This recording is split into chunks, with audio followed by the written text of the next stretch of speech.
مگر ان میں جو لوگ پختہ علم رکھنے والے ہیں اور ایماندار ہیں وہ سب اس تعلیم پر ایمان لاتے ہیں جو تمہاری طرف نازل کی گئی ہے۔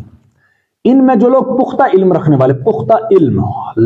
والراسخون فی العلم، جو آل عمران میں بھی کہا گیا، جو کہ قرآن کی، اب اس کو تھوڑا ذہن نشین کریں، قرآن کی آیتوں کی جو تقسیم ہے وہ دو قسم کی ہے، ایک ہے محکمات، ایک ہے متشابہات۔ آل عمران کے حوالے سے ہم کہہ رہے ہیں محکمات وہ ہے، اللہ تبارک و تعالیٰ کہتے ہیں وہی ام الکتاب ہے، اصل کتاب وہی ہے محکمات، جس کو ہم سمجھ سکتے ہیں یا جس کے ہم پابند ہیں۔ دوسری آیتیں ہیں متشابہات، اللہ کہتا ہے کہ متشابہات کا جو چیپٹر ہے آیتوں کا، اس کا اصل نالج، اصل تعبیر، اصل تعویل وہ اللہ جانتا ہے، لیکن جن لوگوں کے ذہنوں میں کجی ہے، ٹیڑھ ہے، وہ انہی متشابہات کے پیچھے لگے رہتے ہیں، حالانکہ اللہ بہتر جانتا ہے ان کا علم کیا ہے، ان کی تعویل کیا ہے، ٹھیک ہے۔ لیکن اللہ کہتا ہے وہاں پر بھی کہ والراسخون فی العلم، کہ جو راسخ ہیں علم میں، وہ یہ کہتے ہاں والراسخون فی العلم، جو علم پختہ ہیں، وہ محکمات کی طرح متشابہات پر بھی ایمان لاتے ہیں،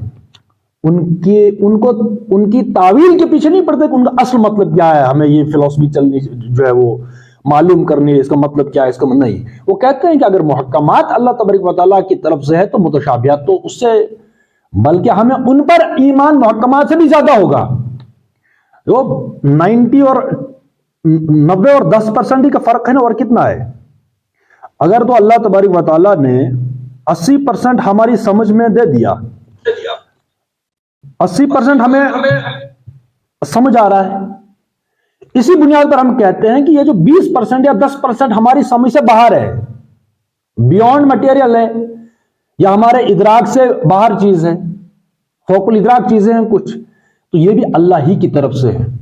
بلکہ جیسے ہم ان مادی دنیا کو دیکھتے ہیں، ان پر بھی ایمان ہے ان سے زیادہ جو ہمیں دکھ نہیں ہے، جو انویزیبل ہے۔ وہ انویزیبل کی چیزیں کتنی ہیں؟ جنت ہے، جہنم میں فرشتے ہیں، یا انبیاء ہمارے لیے اللہ تبارک و تعالیٰ ہے، بس اور کیا ہے؟ کچھ ہی چیزیں ہیں نا۔ تو یہ یہاں پر بھی لفظ آیا لیکن الراسخون فی العلم، مگر ان میں جو لوگ پختہ علم رکھنے والے ہیں اور ایماندار ہیں، وہ سب اس تعلیم پر ایمان لاتے ہیں جو تمہاری طرف نازل کی گئی ہے اور جو تم سے پہلے نازل کی گئی تھی، ٹھیک ہے۔